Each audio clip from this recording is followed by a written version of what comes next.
Hello students. तो आज के इस वीडियो में आपका स्वागत है। आज हम चर्चा करेंगे मीनिंग बेस्ड सेंटेंसेज और उनके उदाहरण के बारे में। यानी कि जैसा कि आप जानते हैं, सेंटेंसेज को दो आधार पर बांटा गया था। एक तो मीनिंग बेस्ड है, दूसरा कंस्ट्रक्शन बेस्ड। तो मीनिंग बेस्ड जो अर्थ के आधार पर है, सेंटेंसेज मुख्यतः 6 प्रकार के हैं। तो आइए हम उसको बारी बारी से देखते हैं। और आज का जो चैप्टर है उसमें assertive sentence and interrogative sentence, इसके बारे में डिस्कस करूंगा। तो आइए देखते हैं कि असर्टिव सेंटेंस क्या है। देखिए, सबसे पहला पॉइंट आपका है असर्टिव सेंटेंस। तो अगर हम असर्टिव सेंटेंस को देखें, असर्टिव,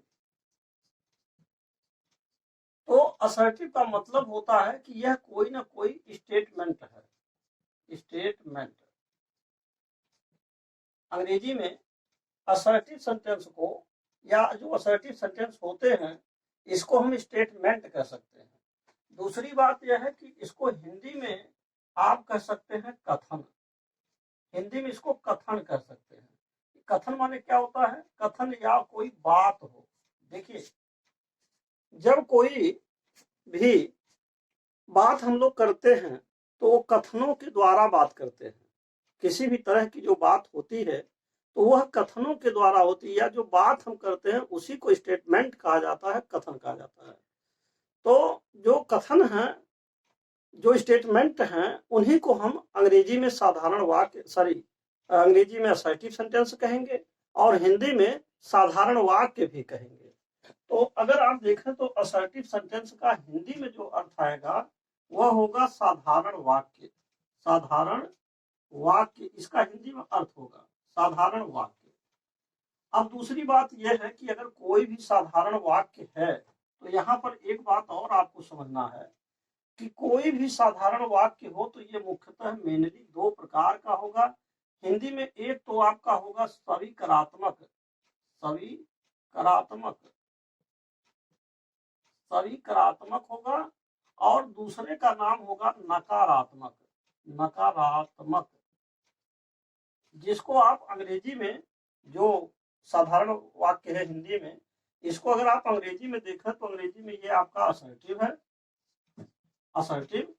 और असर्टिव की अगर दो पार्ट्स अंग्रेजी में बना रहे हैं तो पहला जो पार्ट्स होगा, जिसको सविकारात्मक हिंदी में कह रहे हैं, इसको आप अंग्रेजी में अफर्मेटिव कह सकते हैं, अफर्मेटिव।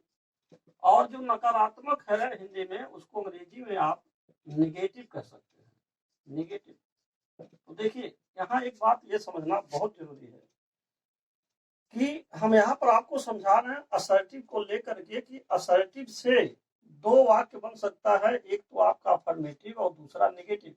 लेकिन ये केवल असर्टिव के लिए लागू नहीं है। वास्तव में कोई भी इसमें सेंटेंस हो तो हर एक सेंटेंस के दो प्रमुख पक्ष होते हैं, प्रमुख पक्ष, प्रमुख पक्ष होते हैं।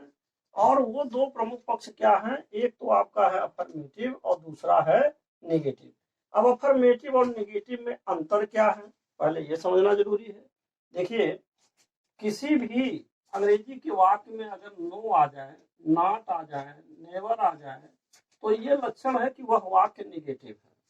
बहुत आसान है समझना अफर्मेटिव नेगेटिव। जहां पर नो नॉट नेवर अंग्रेजी का अगर कोई वाक्य है, नो नॉट नेवर आया है तो वो नेगेटिव है।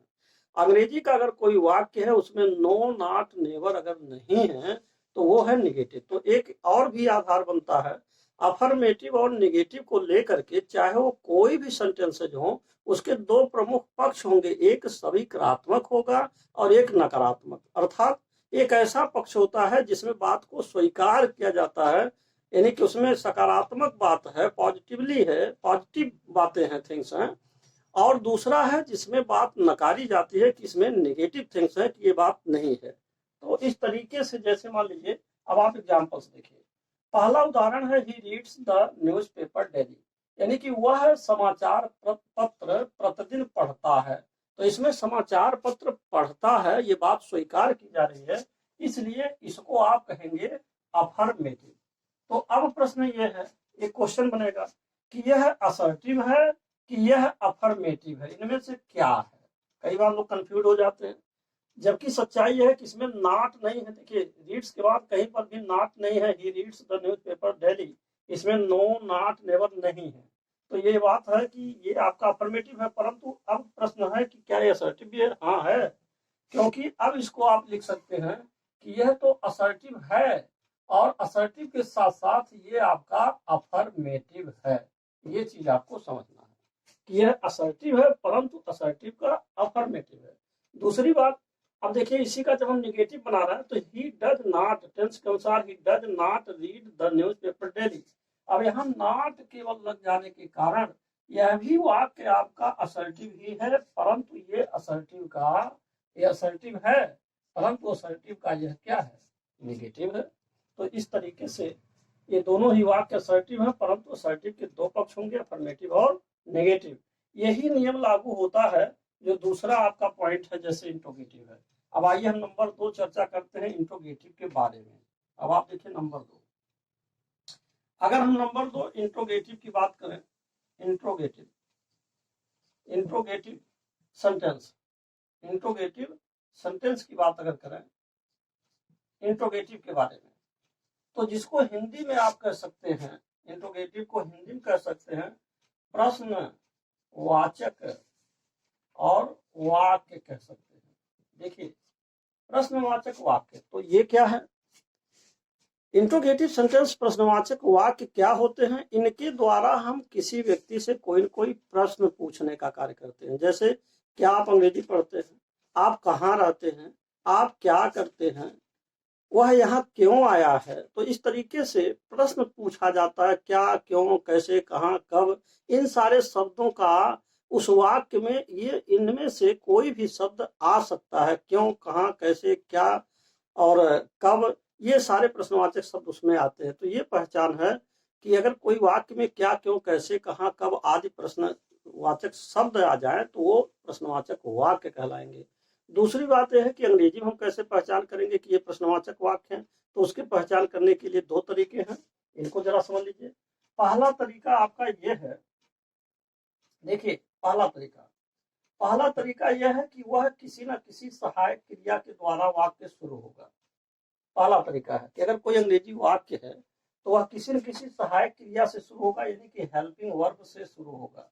दूसरा पहचान यह है कि या तो वो प्रश्नवाचक शब्द होंगे, यानी कि प्रश्नवाचक शब्द, यानी कि जिसको आप कह सकते हैं कि WH क्वेश्चन आएंगे। तो यही दो पहचान, अगर कोई सहायक क्रिया से वाक्य शुरू है अंग्रेजी में तो वो भी प्रश्नवाचक है, और दूसरा WH क्वेश्चन से अगर कोई वाक्य शुरू है, पहले में शुरू में ही WH क्वेश्चन आ गया। जैसे WH क्वेश्चन का मतलब क्या हुआ? व्हेयर, व्हाट और why, how, when, which, who, इन सब में WH सबसे पहले आ रहे हैं। तो एक तो ये पहचान हो गया कि सबसे पहले सहायक क्रिया अथवा प्रश्नवाचक शब्द आना चाहिए, हेल्पिंग वर्ब या WH क्वेश्चन आना चाहिए। देखिए इसमें दिया है सबसे पहले, आप देखिए यहाँ सहायक क्रिया विल आ गया है और सबसे पहले यहाँ WH क्वेश्चन आ गए हैं। तो यही सबसे बड़ा पहचान है कि इंट्रोगेटिव सेंटेंस हुए हैं जो दो तरीके से हैं, या तो सबसे पहले सहायक क्रिया कोई आएगा जैसे डू, डज, डिड, व्हाट, जैसे will, shall, can, may, should, could, इनमें आ जाएगा, अथवा कोई आपका प्रश्नवाचक शब्द आ जाएगा जैसे why, where, how, when, who आदि आ जाएगा। तो एक तो ये पहचान है। और दूसरा पहचान यह है कि इसके अंत में क्वेश्चन साइन अवश्य रहेगा। अगर क्वेश्चन साइन नहीं होगा तो वो प्रश्नवाचक वाक्य नहीं बन सकता। तो ये था पहचान इसके बारे में। अब एक बात और आती है कि ये कैसा वाक्य है। मान लीजिए अगर हम इसको इंट्रोगेटिव मान लें, दोनों ही इंट्रोगेटिव हैं, तो अब प्रश्न ये है कि अगर हम यहाँ इंट्रोगेटिव रख दें कि ये दोनों इंट्रोगेटिव हैं, तो अगर ये इंट्रोगेटिव है तो इनके भी तो दो पक्ष होंगे। जहां आपका ये साधारण वाक्य था जिसके दो पक्ष थे, अगर हम इसको प्रश्नवाचक बना दें, प्रश्नवाचक, तो प्रश्नवाचक वाक्य अगर बना दे तो प्रश्नवाचक वाक्य के भी दो पक्ष होंगे, एक होगा स्वीकारात्मक, एक होगा नकारात्मक। तो आप जानते हैं कि स्वीकारात्मक नकारात्मक में क्या अंतर है, ये हमने आपको बता दिया है। नो, नॉट, नेवर जहां आएगा वो नकारात्मक होगा। तो आइए देखते हैं कौन है इसमें अफर्मेटिव, कौन है नेगेटिव। तो सबसे पहले तो ये देखना है कि विल यू हेल्प मी, ये आपका इंट्रोगेटिव है। तो सबसे पहले तो आप ये समझेंगे कि ये इंट्रोगेटिव है, परंतु ये इंट्रोगेटिव होते हुए, और यह देखिए इसमें कहीं पर भी नॉट शब्द नहीं आए हैं, तो इंट्रोगेटिव का ये अफर्मेटिव कहलाएगा। यानी कि यह इंट्रोगेटिव प्रश्नवाचक वाक्य तो है, परंतु यह एक स्वीकारात्मक वाक्य है। दूसरी बात यहाँ देखिए, व्हाई विल यू नॉट, अब यहाँ देखिए नॉट आ गया, तो जैसे ही नॉट आएगा तो भले ही आपका यह इंट्रोगेटिव है, यह सेंटेंस आपका इंट्रोगेटिव है, सबसे पहले इंट्रोगेटिव तो है, परंतु इंट्रोगेटिव के साथ साथ ये आपका नेगेटिव है। तो मेरे कहने का मूल मतलब है, कोई भी वाक्य हो, उनके किसी भी वाक्य के दो प्रमुख पक्ष होते हैं। यह पॉइंट आपको हमेशा याद रखना चाहिए। कोई भी वाक्य होगा, इसके दो प्रमुख पक्ष होंगे, एक होगा अफर्मेटिव, एक होगा नेगेटिव, यानी एक में जो है स्वीकारात्मक पक्ष, एक में नकारात्मक। ये हर सेंटेंसेस में चलेगा, ये अलग प्रकार से एक वाक्य हुआ। तो इस तरीके से आपने असर्टिव सेंटेंस और जो दूसरा है इंट्रोगेटिव सेंटेंस के बारे में, उनके उदाहरणों के बारे में देख लिया। अब हम चर्चा करेंगे जो अगला पॉइंट है आपका, तीसरा पॉइंट आपका जो दिया है इसमें इंपरेटिव सेंटेंस, और चौथा पॉइंट आपका ऑब्जेक्टिव सेंटेंस है। तो ये आप नेक्स्ट वीडियो में पढ़ेंगे। तो आपने इसे देखा, इसके लिए बहुत बहुत धन्यवाद।